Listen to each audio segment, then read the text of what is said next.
1920-yilda Ispaniya qiroli Alfonso X Madrid futbol klubiga ispancha Real qirollik unvonini berdi. O'shandan beri bu sport jamiyati o'zini alohida deb hisoblaydi va haqiqatan ham qirollik unvoni ostida 100 yildan ortiq vaqt mobaynida Real o'zining noyob klub ekanligini isbotladi. Bu klub uchun kuboklar va shon-sharaf mavjudlikning ma'nodoshi bo'lishi kerak. Shunday bo'lsa-da, hatto bunday sharoitda ham ba'zida Ispaniya poytaxtida mantiqiy izohga to'g'ri kelmaydigan voqealar sodir bo'ladi. Ushbu videoda biz aynan shunday voqeani hikoya qilib beramiz. Demak, assalomu alaykum futbol ixlosmandlari. Ekran oldiga yaxshilab joylashib oling, like bosishni unutmang. Bugungi dasturimizni boshladik. Zidan va Real Madrid futbol tarixidagi mislsiz sahifa. Uzoq yillar mobaynida hech bir murabbiy ketma-ket 3 marta Chempionlar Ligasi g'olibligini qo'lga kirita olmagan edi. Futbolni o'zgartirgan jahon miqyosida nom qozongan murabbiylar Michels, Cruyff, Lewandowski, Saki, Alex Ferguson, Mourinho va Guardiola. Hech biri bu orzuga yetisha olmagan. Ular buyuk jamoalar tuzishgan, yillar davomida muvaffaqiyatga erishgan, lekin Chempionlar Ligasini 2 marta ketma-ket yutishning o'zi ham ularga nasib qilmagan. Ammo bu ishni Zinedine Zidan uddaladi. U hali murabbiylikda yangi edi. Futbolchi sifatida dunyoni zabt etgan bo'lsa-da, bu jasorat murabbiy sifatida ham yutuqqa olib kelishiga hech kim ishonmagan. Lekin Zizou futbol tarixida o'ziga xos inqilob qildi. Bu shunchaki o'yinni yutmaslik, balki futbol qoidalarini tubdan o'zgartirish edi. Zidan murabbiy sifatida Real Madrid boshiga kelganida undan katta natijalar kutilmagan, lekin u tez o'rgandi. 2015-yilning may oyida Zidan Carlo Ancelottining yordamchisi sifatida Chempionlar Ligasi finalida ishtirok etdi. U o'sha mashhur La Decima Realning uzoq kutilgan 10-Yevropa Kubogi g'alabasiga guvoh bo'ldi. O'sha mavsumda Real Ispaniya Kubogi finalda ham Barselonani mag'lub etdi. Yutuqlar ko'p edi, lekin jamoa La Ligada 3-o'rinda qoldi. Shunga qaramay bu Real oldinga qadam qo'yadi deb o'ylashgan, lekin kutilmaganda klub prezidenti Florentino Perez Ancelottini iste'foga chiqardi. 2015-yil yozida Perez Rafael Benitesni bosh murabbiy etib tayinladi. Bu qarorni ko'pchilik tushunmadi. Benitez ilgari Liverpool bilan Chempionlar Ligasini yutgan, ammo so'nggi yillarda Inter, Napoli va Chelsea'da unchalik yaxshi natija ko'rsatmagan edi. Perez bu qarorni murabbiyning ispan tilini bilishi bilan oqlamoqchi bo'ldi, ammo bu shunchaki bahona edi. Unga o'z nazorati ostida bo'ladigan har bir qarorni qabul qilishda to'liq bo'ysunadigan murabbiy kerak edi. Benitez o'ziga xos taktika bilan ish boshladi. U to'pga egalik qilish va kombinatsion o'yinga urg'u berdi. Lekin futbolchilar bilan til topisha olmadi. Matbuot uning tashqi ko'rinishi, ortiqcha vazni haqida ko'p gapira boshladi. Bularning barchasi bosimni kuchaytirdi. Oxir-oqibatda natijalar yomonlashdi va Perez uni ishdan bo'shatishga majbur bo'ldi. Bir muncha vaqtdan so'ng Florentino Perez Ancelottining iste'fosi haqida shunday degan edi: "Biz uni ishdan bo'shatdik, chunki jamoaga yangi turtki kerak edi. Ayniqsa jismoniy tayyorgarlik borasida o'zgarish zarur edi. Ma'lumotlarga ko'ra bu yo'nalishda Benitez ko'proq mos kelardi. Shu sababli biz unga e'tibor qaratdik.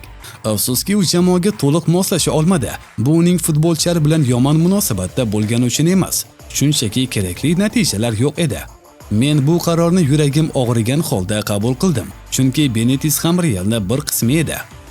Ammo barchamiz bilamizki, Benitezning Realdagi davri umuman omadli bo'lmadi. U yangi loyiha boshlamoqchi bo'ldi, lekin bu jamoa bunga tayyor emas edi.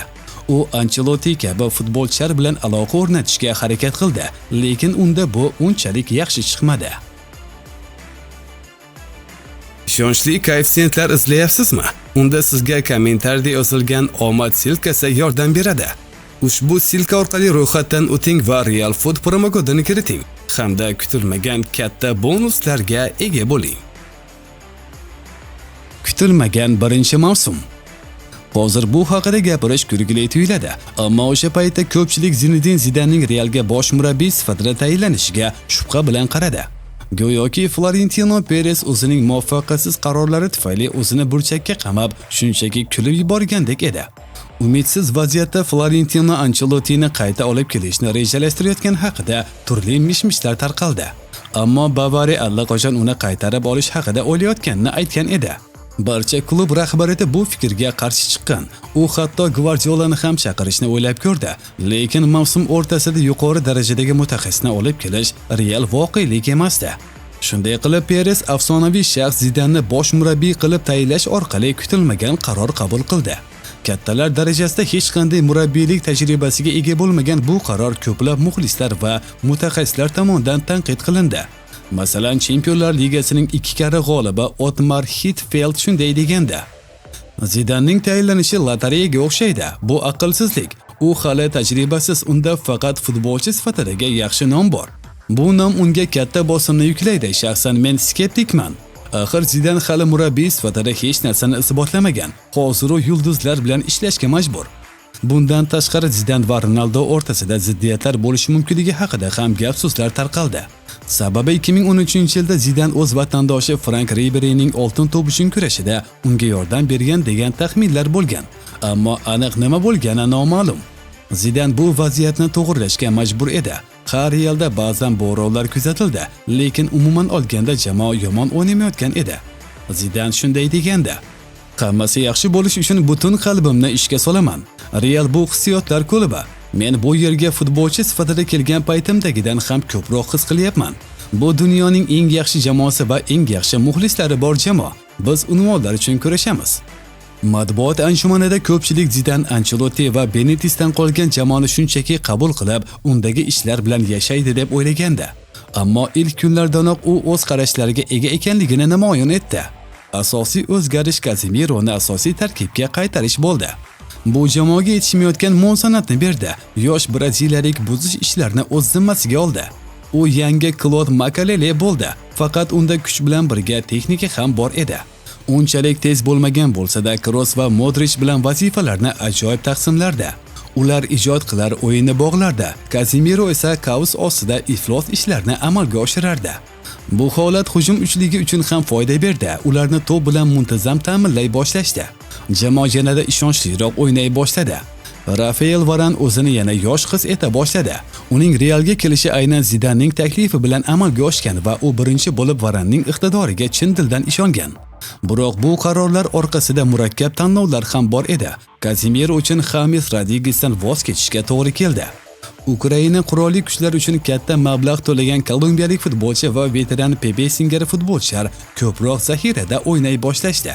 Shu bilan Real Zidan boshligida dastlabki 6 o'yinda 5 tasida g'alaba qozondi va bittasini durang bilan yakunladi. Ammo keyin bir narsa noto'g'ri ketdi. Fevral oyi oxirida Malaga bilan durang o'ynashdi. Keyin Atleticoga o'z uylarida mag'lub bo'lishdi.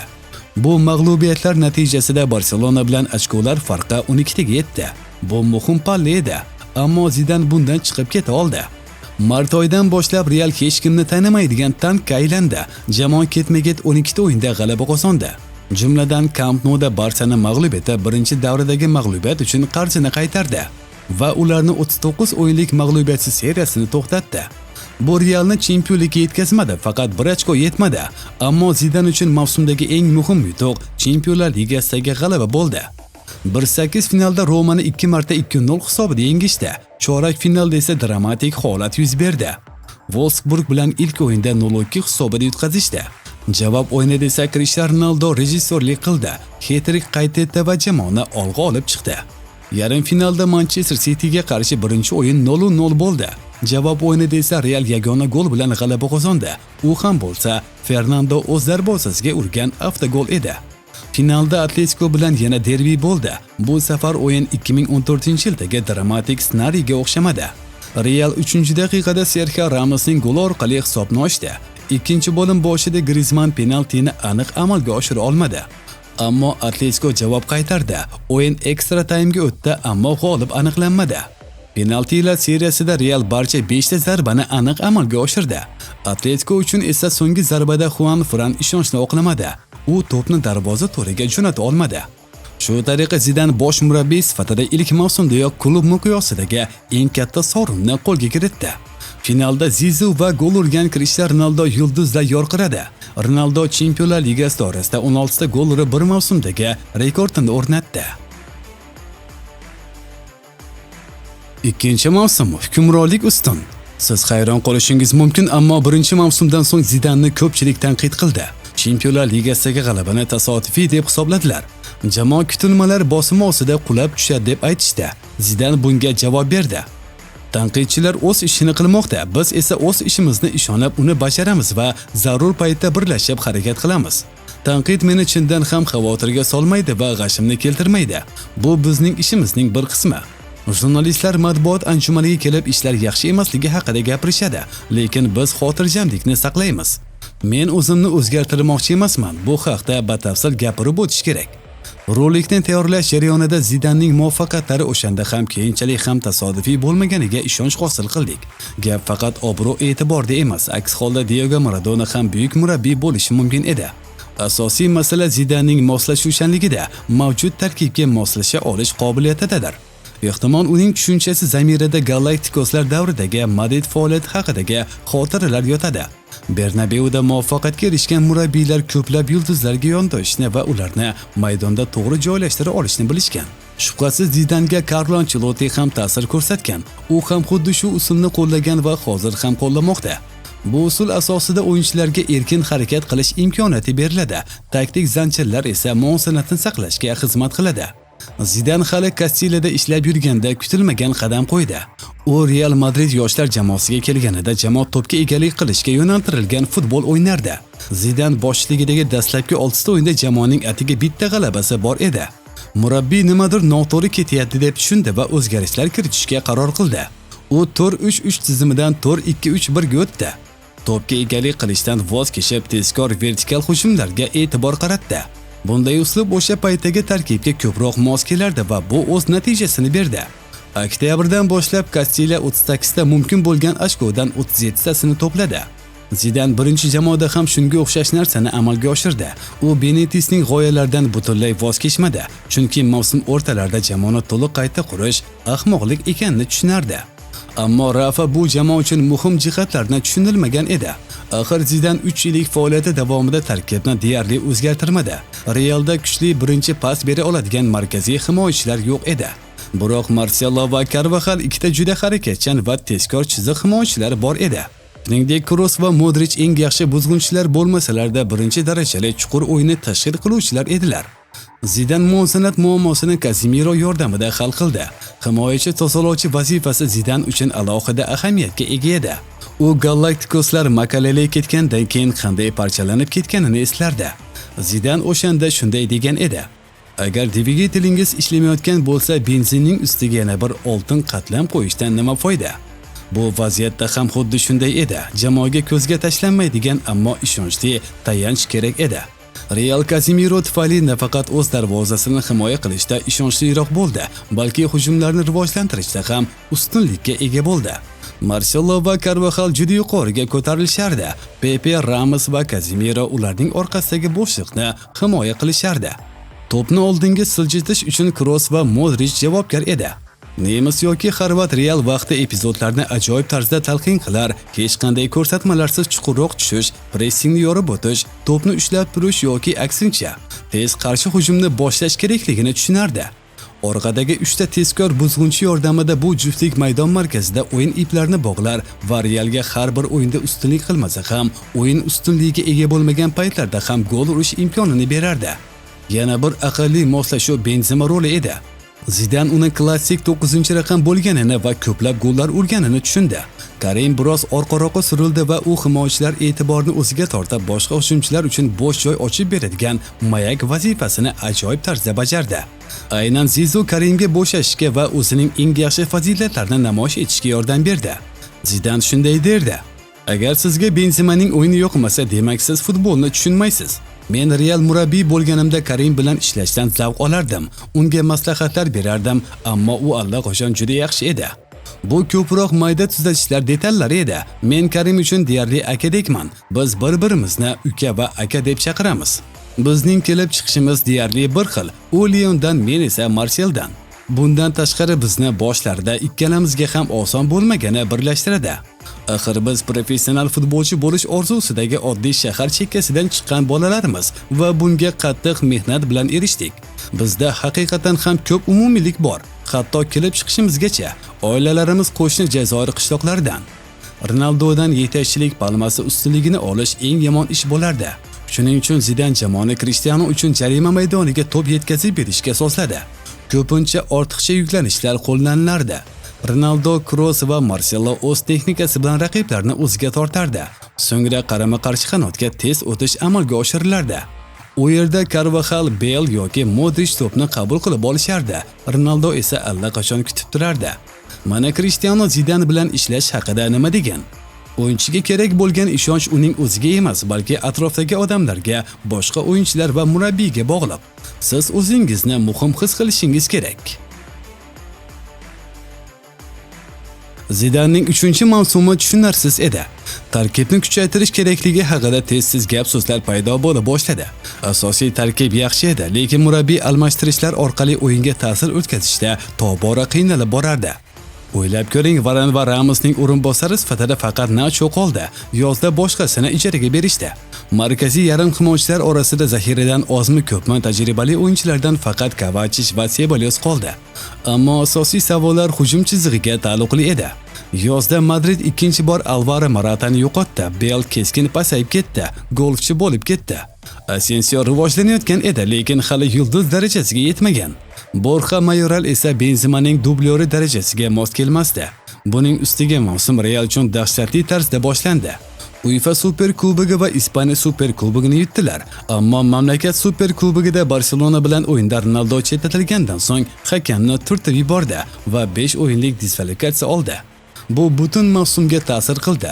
Real o'z yetakchisiz chempionatga qiyin kirib bordi.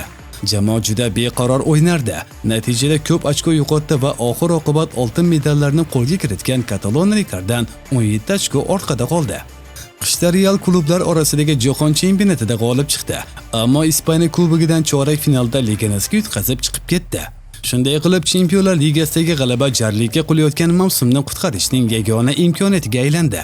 Garchi bu yerda ham hammasi qiyin kechdi. Guruh bosqichida Real Tottenhamga yutqazib ikkinchi o'rinni egalladi. Ronaldo guruh bosqichining barcha o'yinlarida gol urdi, yangi rekord o'rnatdi, ammo umuman olganda madridlik muxlislar uchun manzara quvonchli emas edi. Ronaldo play-off bosqichida hal qiluvchi hissa qo'shdi.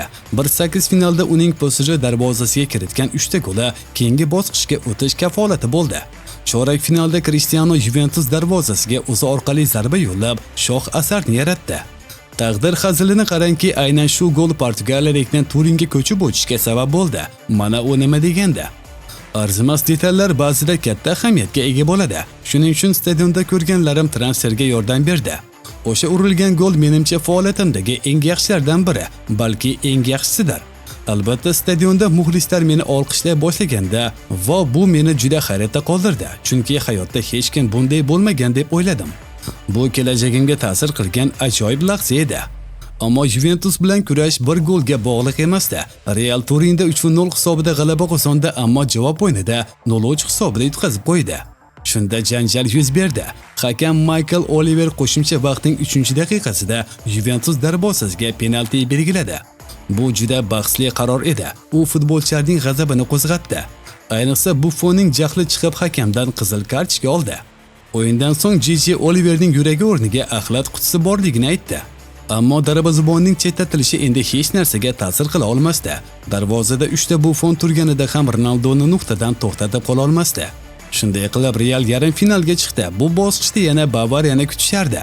Bu safar Myunxenda Heinkesning jamoasini yengib uy o'yinida yana mag'lubiyatga yaqin kelishdi. Ammo raqiblarning xatolari va o'z omadlari tufayli Madrid klubi Fransiya, Italiya va Germaniya chempionlarini mag'lub etdi. Eng esda qolarli shou esa finalda bo'ldi. U yerda Realni g'alabaga intiq Liverpool kutardi. Zidane xuddi 1 yil oldingi tarkibni maydonga tushirdi.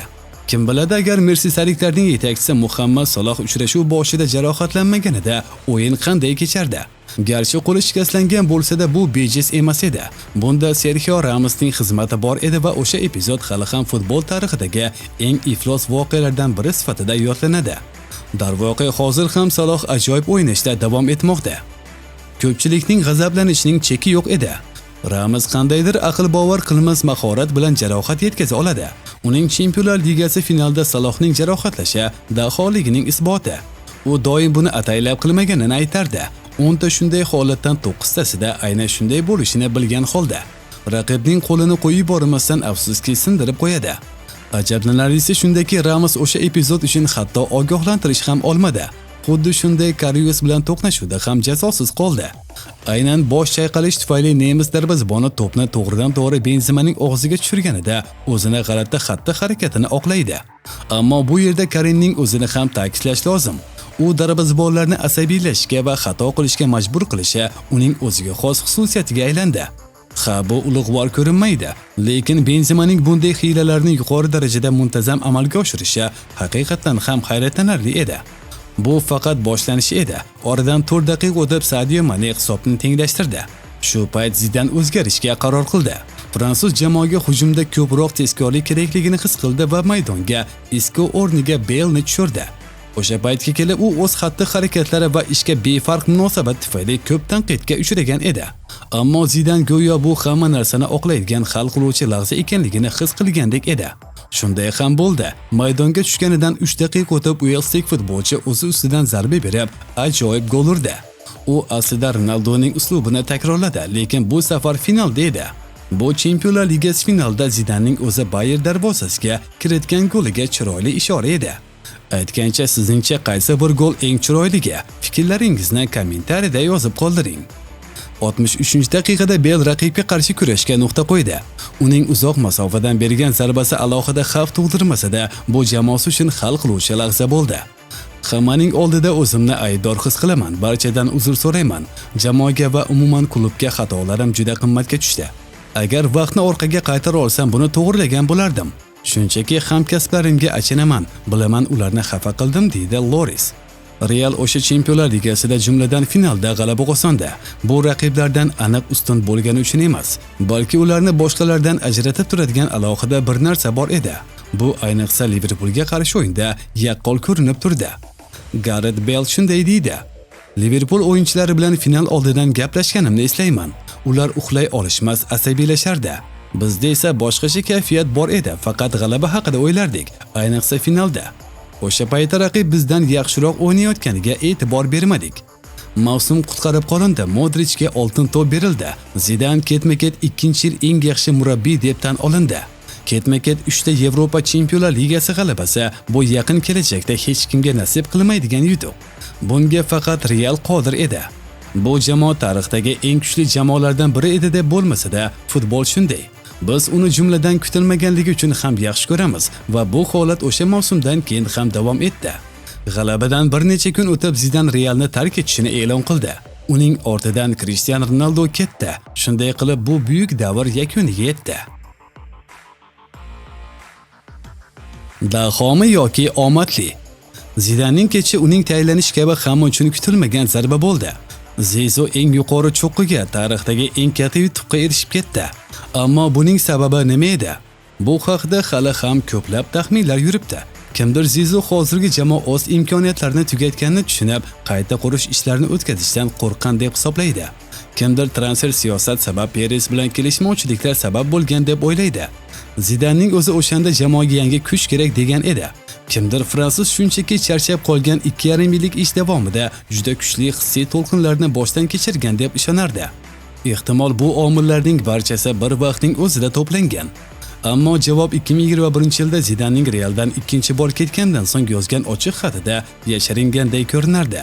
U yerda jumladan shunday satrlar bor edi: Men ketyapman chunki klub menga zarur bo'lgan qo'llab-quvvatlashni bermayapti va na qisqa muddatli, na uzoq muddatli istiqbolda yordam taklif qilmayapti. Futbol dunyosini bilaman va Real Madrid kabi klub qanday faoliyat yuritishini tushunaman. Agar g'alaba qozonmasang ketishing kerak, lekin bu yerda juda muhim narsani unutdilar. O'yinchilar va klubning Bruce Elik xodimi bilan munosabatlarni yo'lga qo'yishimni, men tug'ma g'olib ekanligimni, men bu yerda kuboklar uchun kurashish uchun kelganimni unutdilar. Ammo bundan tashqari odamlar, hissiyotlar va hayotning o'zi bor va menga shunday tuyuladiki, buni baholamadi va tushunmadi. Bu ish ham buyuk klubning dinamikasini saqlab qolishga imkoniyat beradigan jihatni anglamadilar. Bu Zidan oxirigacha til topa olmagan Florentino Perezga nisbatan tanbeh bo'lishi mumkin. Haqiqat qayerdadir o'rtada. Shubhasiz Zeyzoga qayerdadir omad kulib boqdi. U unumdor tuproqqa keldi. Qayerdadir hakamlarning xatolari, qayerdadir raqiblarning xiralashuvi yordam berdi. Ammo Zidanning moslashuvchanligi va taktik o'tkirligi haqidagi faktlarni inkor etib bo'lmaydi.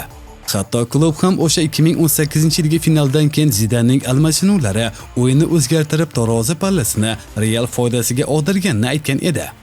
Ha, ehtimol u futbol inqilobi nuqtai nazaridan Cruyff, Saki yoki Gvardiola emas, ammo Zizou o'z jamoasining salohiyatini maksimal darajada oshirish uchun qachon va kimni tajribasini ma'lum bir paytda qo'llashni bilardi va bu uning ulug'vorligidir.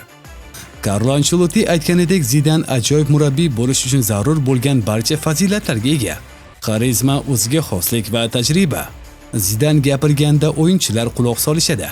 Zidan super pressing yoki himoyadagi sifatli o'yinni eng yaxshi tarzda rivojlantirmagan bo'lishi mumkin, ammo unda Realga zarur bo'lgan ikkita narsa bor edi: obro' va moslashish qobiliyati.